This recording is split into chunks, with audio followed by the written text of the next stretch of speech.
me donnes de l'espoir. Tu consoles Jésus,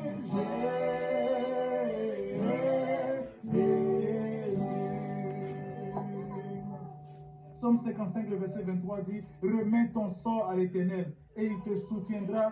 Il ne laissera jamais chanceler le juste.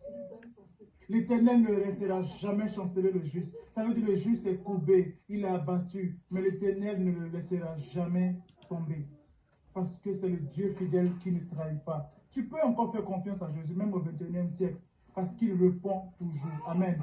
Et comme Marthe et Marie, nous devons remettre notre sort à Jésus. Amen. Remettre son sort, ça veut dire remettre sa situation. Sort ici, c'est issue, c'est situation. C'est l'endroit où tu te trouves. Remets tout à Jésus. Le problème, remets-le à Jésus. Prends le dossier, comme le dit Jésus, je te remets la situation. Toi, laisse-toi, occupe-toi de la situation. Amen. Et tout à l'heure, on a lu, déchargez-vous sur lui de tous vos soucis, car lui-même prend soin de vous. 1 Pierre 5, 7. Mais allons voir le verset 6 qui dit, humiliez-vous main de Dieu afin qu'il vous élève au temps convenable. Le temps convenable. Humiliez-vous sous la puissante main de Dieu afin qu'il vous élève au temps convenable. Vous savez, quand on confie notre sort à Dieu, on doit le faire avec humilité. Seigneur, me voici. Je ne sais même pas comment avoir cet argent. Je ne sais pas comment sortir de cette situation. C'est plus fort que moi. Je regarde les cancers de nose.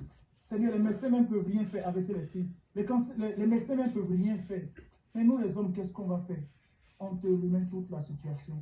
Vraiment, ça nous dépasse. On peut t'arrêter. Ça nous dépasse. Amen. C'est ça, remettre son sort à l'Éternel. Et la Bible dit de nous humilier sous sa main puissante. Parce que sa main est puissante. Donc, mets-toi juste en dessous de sa main. Regardez un peu l'image. Mets-toi juste en dessous de sa main puissante. Et il va te lever au temps convenable. Amen. 2 jours encore. Amen. Donc, on dit à Jésus, Lazare est malade. Il resta encore 2 jours dans le lieu où il était. 2 jours encore. Il y a 2 types de temps pour les enfants de Dieu. Et pasteur Abou l'a bien détaillé dimanche dernier. Le temps chronos, ça c'est le temps où nous sommes. Le temps où tu regardes, il est 20h26. Le temps où tu dis, oh le mois prochain c'est l'anniversaire de David, c'est l'anniversaire de celui-ci. Le temps où tu dis, je vais aller me coucher à 21h, c'est ça le temps chronos. Ça c'est le temps que nous avons, que nous planifions. C'est l'autre temps. Amen. Et il y a le temps kairos. Le temps kairos, ça c'est le temps convenable. Le temps providentiel. Le temps favorable. Amen. C'est le temps dans lequel Dieu agit. C'est le temps dans lequel il répond. C'est le temps dans lequel, quand Joseph se lève, il dit, Marie, on va divorcer en secret. Et l'ange lui apparaît. Ça, c'est le temps favorable. Avant qu'il n'aille faire une bêtise, c'est le temps favorable. Amen. Et dans le temps chronos, il y a la maladie. Dans le temps chronos, oh, j'ai été voir le médecin hier, voilà ce qu'il m'a dit. Dans le temps chronos, oh, la situation est bloquée. On ne sait plus quoi faire. C'est ça le temps chronos. Mais quand le temps kairos arrive, la maladie gemme, la guérison gemme automatiquement. La situation te débloque. Comment ça s'est fait? Je ne sais même pas comment ça a été. Amen.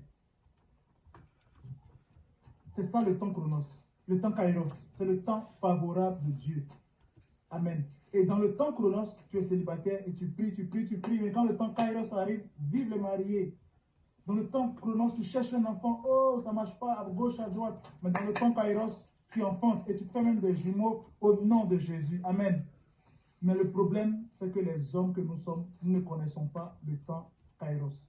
Nous ne connaissons pas le temps favorable. Nous ne connaissons pas le temps où le ciel s'ouvre sur notre vie. Le temps où les anges montent et descendent, où ils apportent le message. Nous ne connaissons pas le temps. Quand Marie et Marthe s'adressent à Jésus qui vient d'arrêter, et il reste 2 jours. 2 jours, 2 longs jours. Alors que le monsieur souffre.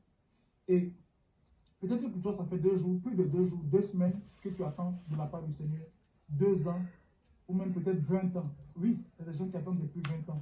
Mais le temps kairos de Dieu est en marche. Habakkuk chapitre 2, le verset 3 dit, car c'est une prophétie dont le thème est déjà fixé. Elle marche vers son thème et elle ne mentira pas. Si elle tarde, attends-la, car elle s'accomplira certainement. La parole de Dieu s'accomplit toujours, car la Bible dit Jésus-Christ est le même hier, aujourd'hui et éternellement.